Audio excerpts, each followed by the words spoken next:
Рахмат, чоң рахмат. Рахмат. Мені не өліп кетті? Рахман чық деп атады. Қара сұлуға ұқсайды.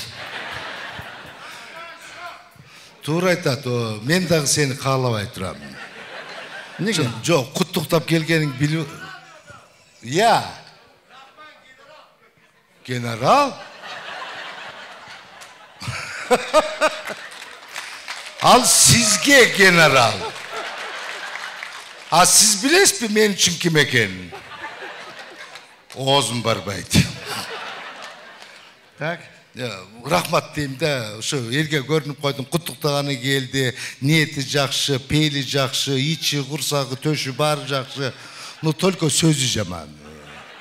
Мен сенің айыңан 1,5 жыл концертке қойып сахнаға шыға албай жүрдім да. Рахмат, кетіп қаласың бе, Қойым атаң келгеннен сөйлеп қойым. Жөнелі қойчам, рахмат, кетіп қалшы. Итті деле кеттесі кетіп қалады қойым. Ушында қан босын Абдулдем, атаң келгеннен сөйлеп қойым. Егерде азыр Рахман қандай сөз сөйлейді, мен аны білбейм.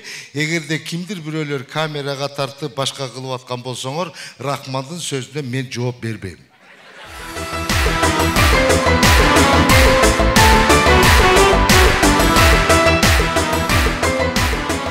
Саламатсыздар бе?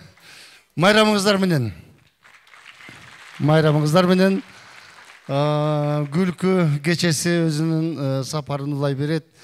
Гүл көмірді мүлкі деп қырғыздар бекер айтқан емес. Абдулда досымдың 35 жылдық сахнадағы юбилейіне келіп бияқтан қарап тұрып, Абдулдан ырдап атқанын көріп, өзім сөйленіп қалдым да. Егер Абдулда мұндай ырдай берсе, жақында Атамбай өкі дуэт ырдайды оқшайды депші. Микрофон қошып қойшы қады өкішіне. Мұнда микрофон...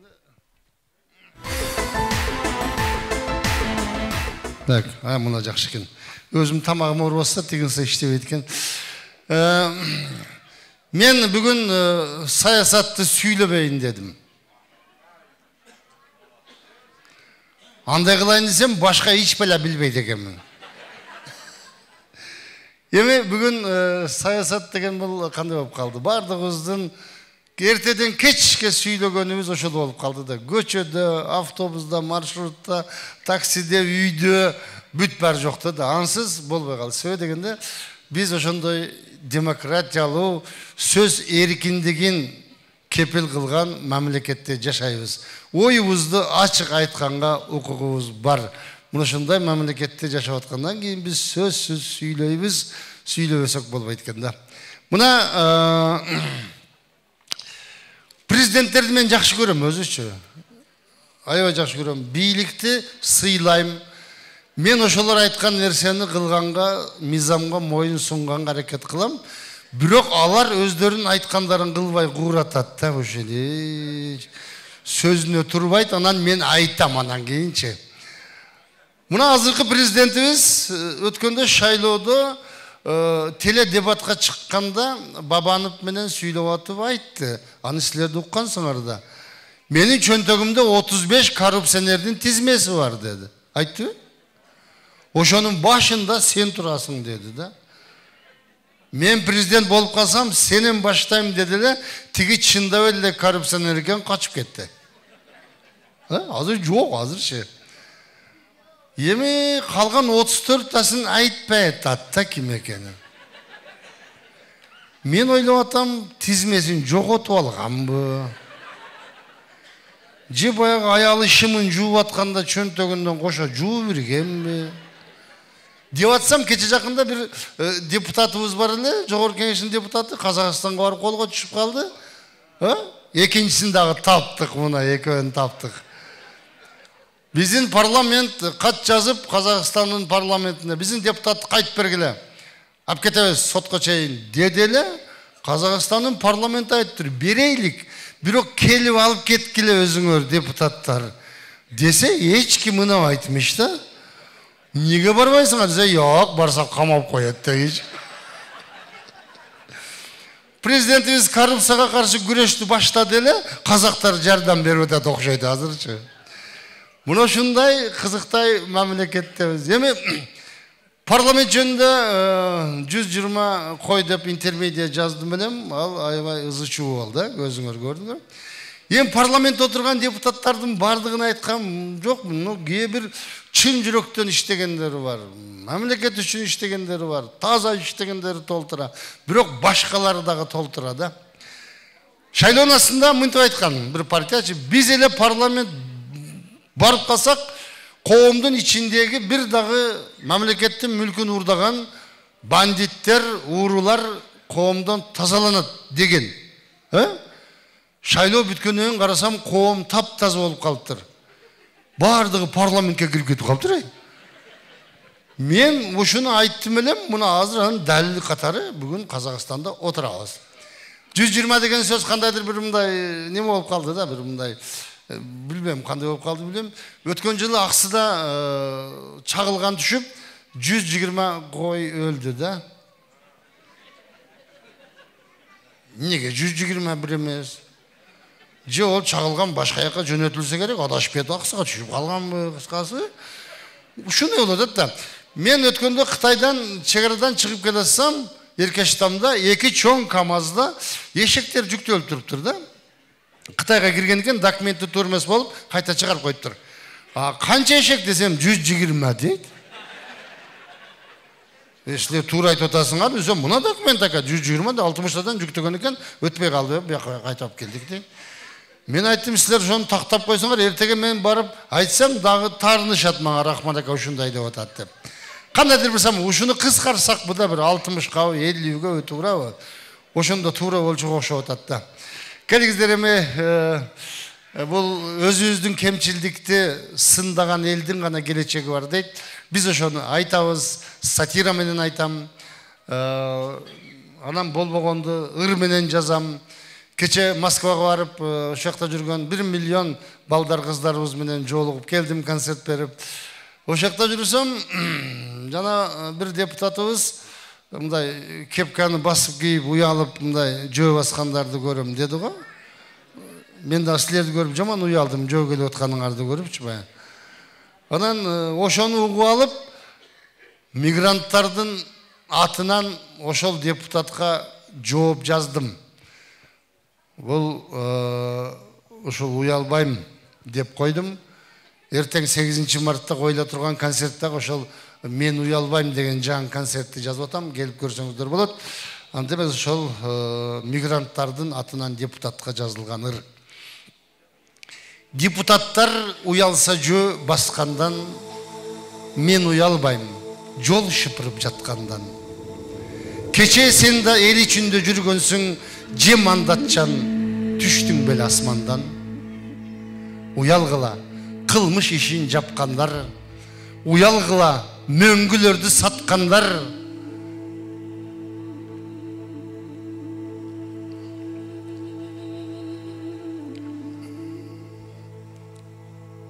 Уялсаңар эл ичинде баскандан, уялгыла мөңгүлөрдү саткандан. Уялгыла атка минген жакшылар, уялганда сокур көздөн жаш чыгар. Сен уялсаң эл ичинде баскандан, уруп кетер элге берген антыңар. Мизам десең мыйыгынан күлүшүп, миллиардтарды алганалар менчиктеп, миллион бала тентип кетип мага окшоп, ата-энелер мелтирешет жертиктеп. Сагынганда мен силерди алыстан, ыйлап алам көз жашымды арчыбай, улуу балам чоңойгондур бой жетип, же калдыбы азыр мени тааныбай. Туугандарга акыретке жөнөгөн, кечиргиле сала албасам топурак. Жогорку окуу жайым бүткөн балаңар жол боюнда жол шыпырып отурат.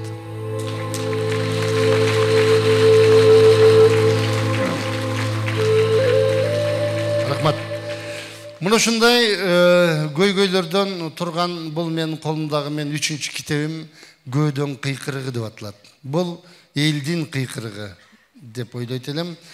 200 куплеттен тұрған дастан, мен бір-екі куплетін сіздерге оқып берейін, қабыл алып қойсаңыздар. Көден қиқырығы. Бары біліп айтпай жүрген сыр қылып, мен сілерге айтам дастан ырғылып. Жамғыр болып төгілбесем бүгін мен, жүдеп тұрам жүректен жаш қылғырып, ұзын түнде ұйқы бербей қиынаған, бұл көденден жарып шыққан қиқырық. Ызы чудан чаң көтерген құйындай, балким қалар мен үнінім ұғылбай, ақыл қалчап азаматтар ұққыла, ақилашып ажолуқа жұлынбай, қыл чайнашып, қырғым башқа түссе да, келген дайым сөз шынынан бұзылбай. Айтылған сөз чептей болып сызылған, сөзге сынған чапқан чөптей қиылған, сөз асылы көзі өтіп мезгілде қылымдардың қиырынан ұғылған. Көрелек мен, уғелек мен біреуінің айтқан сөзін мойнын алып жығылған. Сөз берілет, жетіші мандатқа, сөз сүйлене сойқыланып арбашқа, сөз атасы бір өлбестен мин өліп, сөздер қалат атқарылбай ар жақта. Сөз берметі аралашып бұлғанып, сөз сасыған құрал болды қармашта. Батыр болып өз-өзін чоқол құрап, баш мизамға түкіргендір ол тұрады. Байқұш елдің көз жашынан чоғылтқан, байлықтарды чөнтөктерге толтырады. Қиындарың қачан есін жият деп, қиынаған бір жүрегімді ойтырады. Қағалағанда ызы чуыны башташат, қағалағандай ел тағдырын қалчашат, жерді бөліп түндік менен түштікі екі жақа елші болып қатташат. Қарапайым ел айланып құралға, қайсы бірін ерчи біздеп башқатады. Жетет толды чыдам сабыр шөйчөгү, жер көз қылып тепседіңер өлкөмі, оомат кетіп таштандыға айланып, өчкөн бүгін алатоомдың көркөмі. Баштағыдай нұрын чачпай бозорот, байқап көрчү жылдыздарды көктөгү. Диндин келіп ағымдары қайдағы, қырғыз азыр, қырғыз емес баштағы. Мечит емес чиркөөлөрдөн чоқынтып, бір топторун динсиз қылып таштады. Ишенімді ичибизден жоғотып, имандым бүт чығып жатат майқаны.